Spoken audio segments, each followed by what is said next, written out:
It's Sunday night, and I'm beginning to get that little twinge in my gut, that all too familiar feeling of Sunday night dread. I have to go to work the next morning.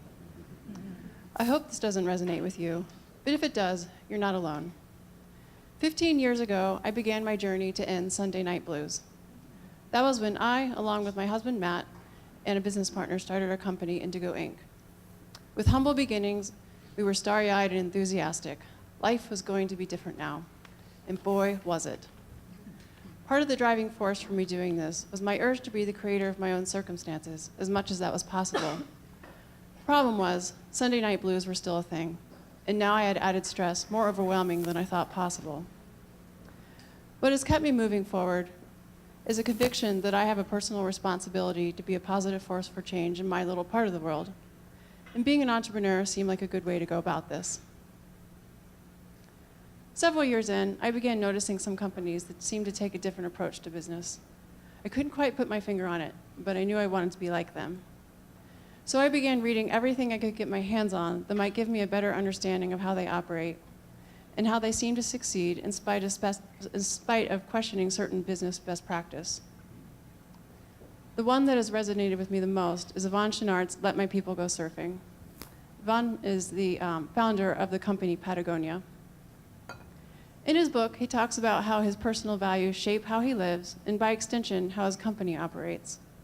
I didn't have to read very far to realize that I want to be like Yvon when I grow up.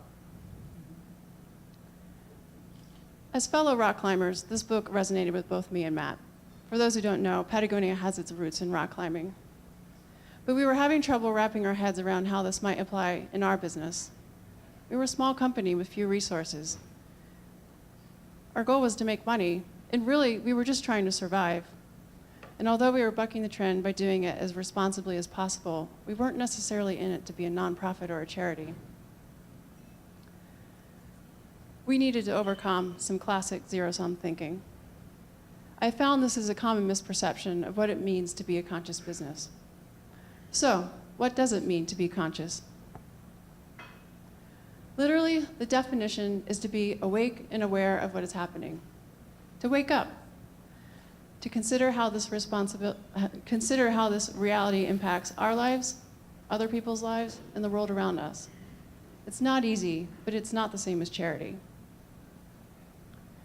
At its core, it involves taking a look inside ourselves and identifying our core values, what our gut is telling us is important in life.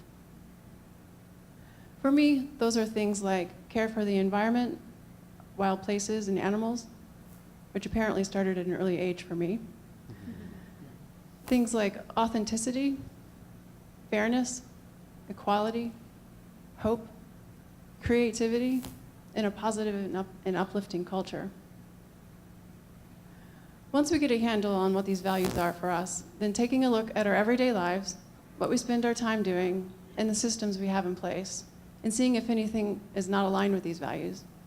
And we're likely to find some inconsistencies. And resolving this may require some imagination to see new possibilities.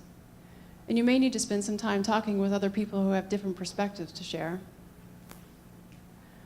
Over the years, Matt and I have identified our core values, and by extension have identified our company's values. These values determine the way we do things in our daily operations. At least, that is the goal. We've had to unearth some old assumptions, such as that profits are the bottom line. Because the reality for us is that quality of life is our bottom line. I want to like my everyday life. I want to look forward to each day. And I want that for the rest of my team as well.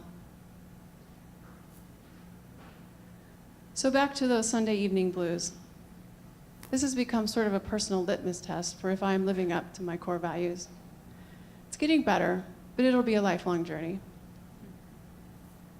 Many years ago, I started a practice of taking time each day to reflect on my daily life and to consider how consistent it is with my own values.